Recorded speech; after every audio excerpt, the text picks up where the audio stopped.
Sunday, December 24th, 2017, Monaco 64, home of alternative economics and contrarian views. I'm going to cover the bond markets today. U.S. Treasury yields have been ramping up. We're still not in dangerous territory, but I will show you, what to look for.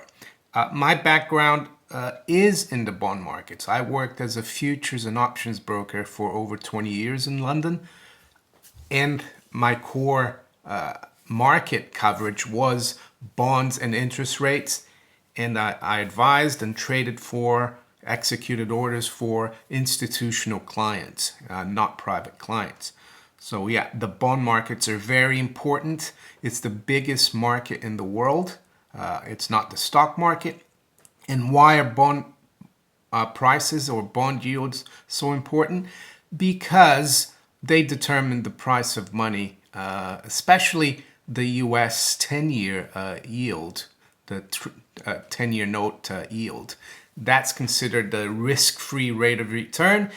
And I actually put that in brackets for risk-free. Of course, the U.S. government can always pay its debts by printing more money. But the key question here is, will that money, keep its purchasing power in the future? So all financial assets are priced off the 10-year yield. And one thing I want to show you, and why the bond market and the yields are so important. And before I start, and I won't go too deep into this, but bond prices and bond yields move in an inverse relationship. So as bond prices go up, the yields go down, and vice versa. I want to show you these charts here. First of all, I'll show you the 10-year yield history, 54-year historical chart of the U.S. 10-year yield. It topped, as you can see, in 1981, and it was almost at 15.7%, the 10-year yield. So you could have bought a 10-year bond or even a 30-year bond back then and had a very good yield for the next 30 years.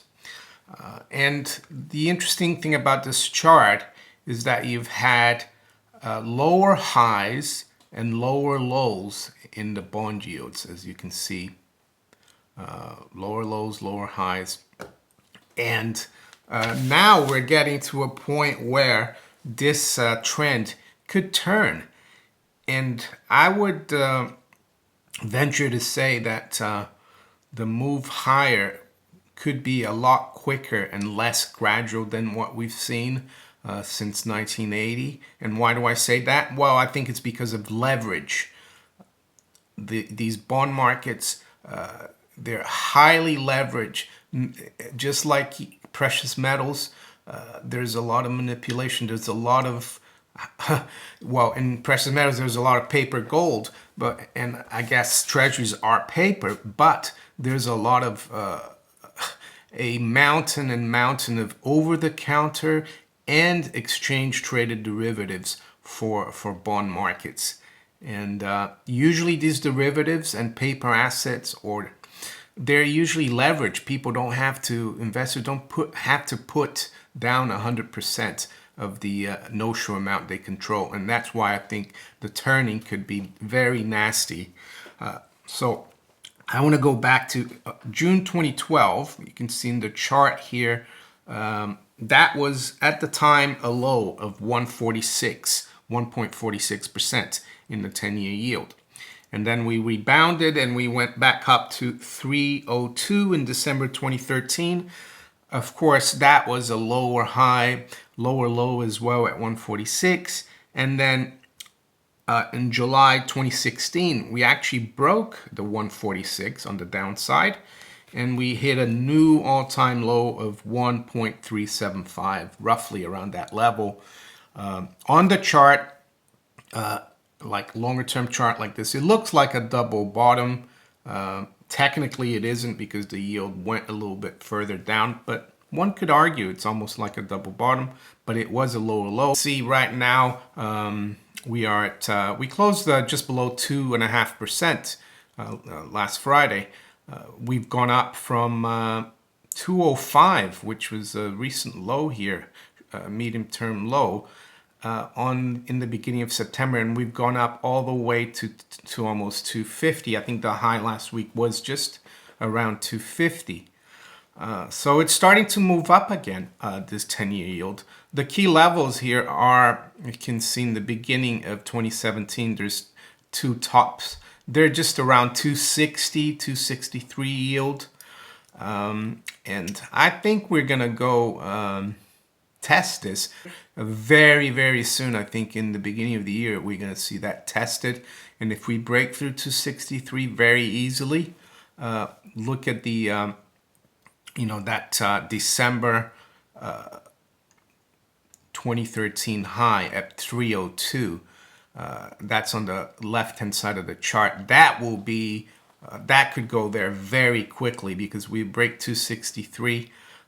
We could see that in a few days go and test 3%. And that will be very, very, how can I say, key. Because if we break above 3% definitively, that means the trend, the trend from 1981 of lower high yields and lower low yields is basically ended. And what does that mean? Well, I mean, I think it could mean the end of easy money that we've had since, the early 80s. The S&P chart shows very clearly how this era of easy money, ever decreasing interest rates and lower yields has created a credit boom that has benefited the stock market. It's very clear there from 1980 how, and you've had the corrections, the crashes, and then the central banks come in and they create even more credit. They lower rates even more. Last time they started even printing money, which was QE. Investors seem to think that low interest rates are a thing, are a fixture that things will never change. But I think they could be very, very, they could be in for a very nasty surprise, in my opinion. And the other point I'd like to make is about how this cocktail of possibly rising interest rates could create a huge problem. Some people, like David Stockman, they don't think it's a very, very good deal in the longer term. And he says here, at the end of the day, the GOP has set up a scheme of massive borrowing and a monstrosity of tax law sunsets, deferrals, and fake pay-fors that will knock the stuffings out of what remains of Washington's capacity to manage the nation's fiscal crisis in the years ahead. And he goes on to say, indeed, heading for the scenario below, the GOP chose to embrace a hoary theory that America's failing rate of GDP growth, investment in productive assets, and real wage gains is due to the corporate income tax. This is from the Congressional Budget Office. This is what they're projecting now for the debt gross, as a percentage of GDP. And can you imagine if interest rates start going up? That debt will even be more, how can I say, explosive on the way up. Because if interest rates start going up, the interest that the government has to pay on the debt will go up and it will snowball. They can't pay it off unless they issue new debt. And the other thing you have now is the Federal Reserve is going to start to unwind its $4.5 trillion plus balance sheet. And that means they're going to be selling bonds in the markets, mortgage-backed securities and government bonds. This is at a time when interest rates are starting to go up. So it could be really nasty. I have a friend who's in the bond market. He always says, well, if the stock market crashes, the economy slows, people are going to go back to bonds, or the central banks are going to start printing money again. But I'm not sure, have they already done? They've already, you know, they've convinced people from '08 till now that what they did was right, all the QE, the money printing, and that it would fix things. But if they have to come out again and say, oh, we'll have to do even more, I think investors are not going to be as welcoming, you know. And to end here, I'd like to show you what Jacob Rothschild, and when I talk about the Rothschilds, and I guess Lord Rothschild or Jacob Rothschild, he doesn't represent the whole of the Rothschild family. He's one of the members, but he runs this unit trust, investment trust called RIT Capital, and it's publicly traded, so you can look at all the information. And I just I was curious, for example, what kind of investments he had 2009, for example. So I had a look, and as you can see here, portfolio analysis by asset category.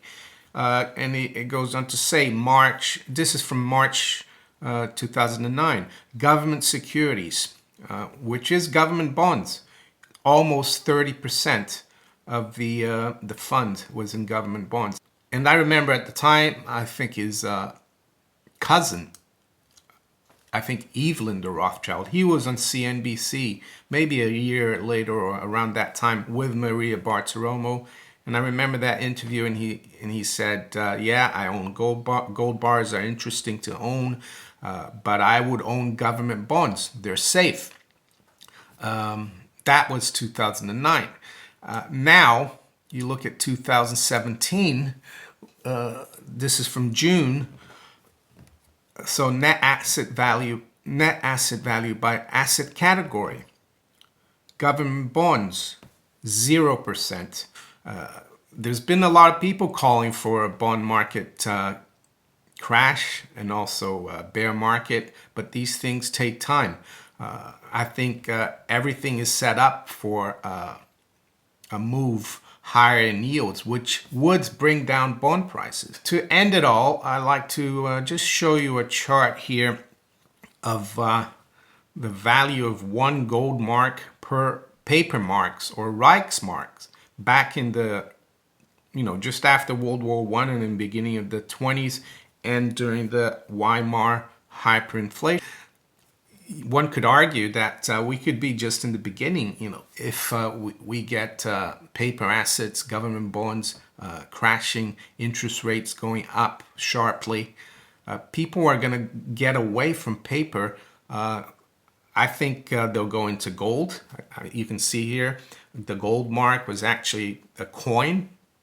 And the paper marks, look what it did from 10 to, I don't know even how, it was at a trillion paper marks for one gold mark.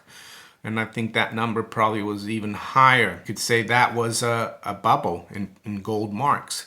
But no, it was the collapse of the paper marks. And the things that are very, how can I say, similar to back then, not only for the United States, but the whole of Western Europe, all the countries that have indebted themselves so much to save the bankers and the central banks, is that it's going to be impossible to pay off that debt. And that's what people, I think, realized in Weimar Germany, you know, around 1922, when the paper marks or the gold mark started zooming higher against the paper mark. Are we at that juncture? I don't know. But one thing that I recommend is to keep an eye on the US 10-year yield. Find that on investing.com, and you go into the bond section and world government bonds, and you go into the United States, and all the yields are there. So if you enjoyed this video, please like, share it, subscribe to my channel if you haven't yet, and you can also follow me on steemit.com and on Twitter. And I wish you all a very Merry Christmas, and I'll talk to you later. Bye.